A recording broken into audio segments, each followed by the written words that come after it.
If you're looking for an unspoiled area to fish or just get away from it all, the Econfina River is the spot for you.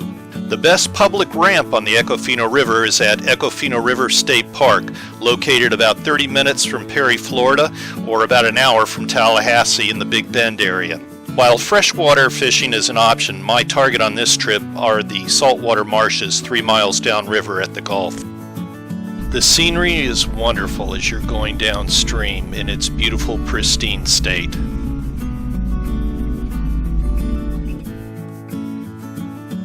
And you might even be joined by an eagle as he glides through the trees.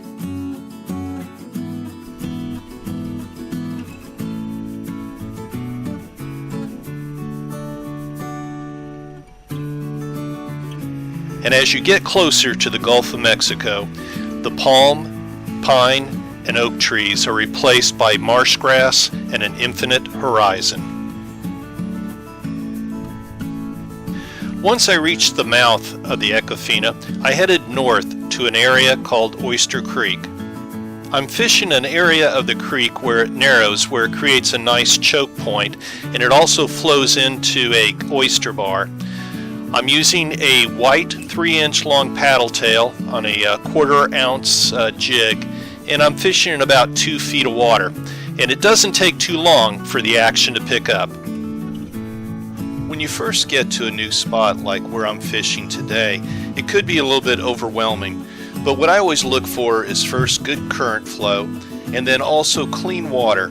Now that's going to be a relative term. Sometimes these tidal creeks can be pretty turbid or muddy, but if you find the cleaner areas, that's probably where the fish are going to be concentrated. The other thing, structure, like I mentioned before, the choke point and the oyster bars. Points also help. Fish will lay in the eddies created by a point, and the water there doesn't move as fast, so they don't have to work hard to get the food. So if you take those tips into effect, I think you'll find more fish. This redfish had some shoulders on him, but finally I was able to get him close enough to the boat to use the net.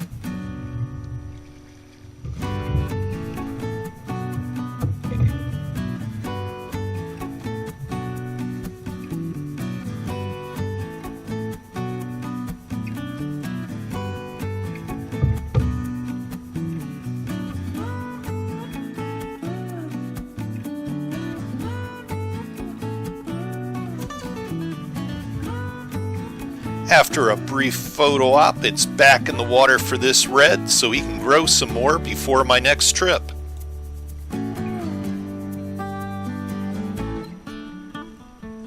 Even though the water is tannin stained, it's still as clear as air.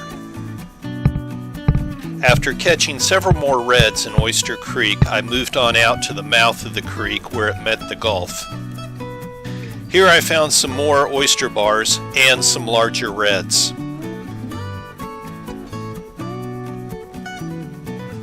This red is a pretty good sized one. I'm letting the drag do its work to wear him down. I don't want to horse them in. I usually set my drag around 3 pounds. On this particular reel, I'm using a 10-pound braid. I don't fish a lot of areas that have trees and roots that could catch the line that might break it, so I can get away with the lighter line. And then to the end of the line I have a 3-foot piece of fluorocarbon. Being I'm using a jig that I want on the bottom, I use fluorocarbon because fluorocarbon doesn't float where monofilament does. And monofilament is great to use like on topwater plugs because it'll help keep the lure on the surface.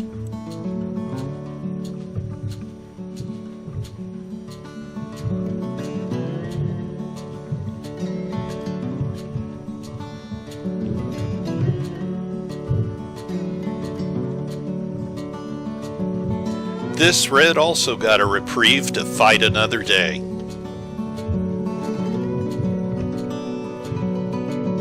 It was getting to be late in the day and time to head back to set up camp. On this trip I was staying at Rocky's Convenience Store and Campground back in Perry, Florida. There is a primitive campsite at Econfina River State Park that is available on a first-come, first-served basis. There also is an island at the mouth of the Econfina River called Possum Gap that is available too for camping. This island is exposed to the Gulf of Mexico, so you want to choose this site only if the weather is going to be good and there's no wind. But if it's good weather, you can't beat it. Here's my campsite at Rockies. It's nothing fancy, but they have a good clean bathhouse and the location is close to Perry, so you can get something to eat if you don't feel like cooking. The next morning, the sun shone through the trees like an exploding fire. By the time I got on the water, the clouds had started to roll in, but it still was great weather for fishing. Today I headed south, starting right at the mouth of the Econfina River and going about a mile further to the south to an area called Big Bayou. Just a warning, when you leave the channel, go slow, otherwise you might run into one of these lower unit eating rocks like this one. Without saying, the marsh out here is very extensive, and finding the best place to fish in it can be a challenge. Another trick I use, in addition to looking for bait fish or birds, is other food sources like this snail in the grass. Snails and fiddler crabs indicate a healthy environment and the type of environment that will hold fish. I'm casting parallel to the bank, trying to intercept a cruising trout or redfish looking for a meal.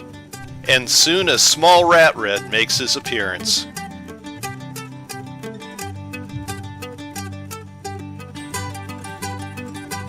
He may not be big, but he's sure fun to catch.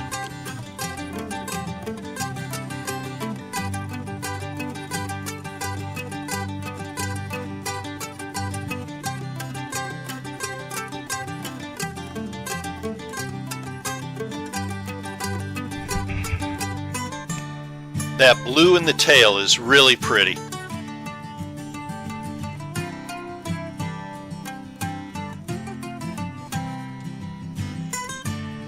Luckily, the action for the reds was pretty consistent through the rest of the morning.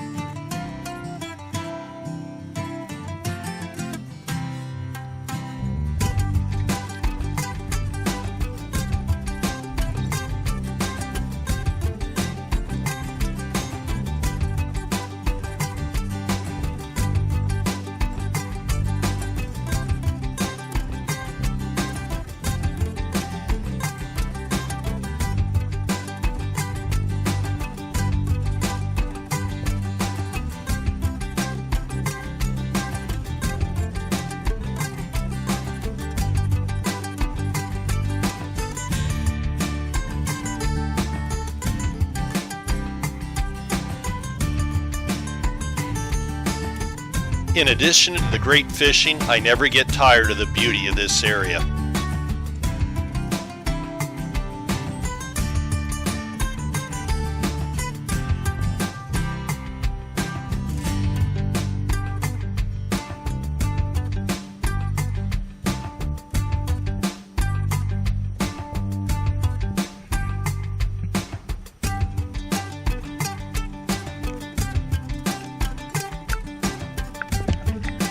And to top off a great morning of fishing, my last cast to a point where the creek narrowed produced a really nice trout.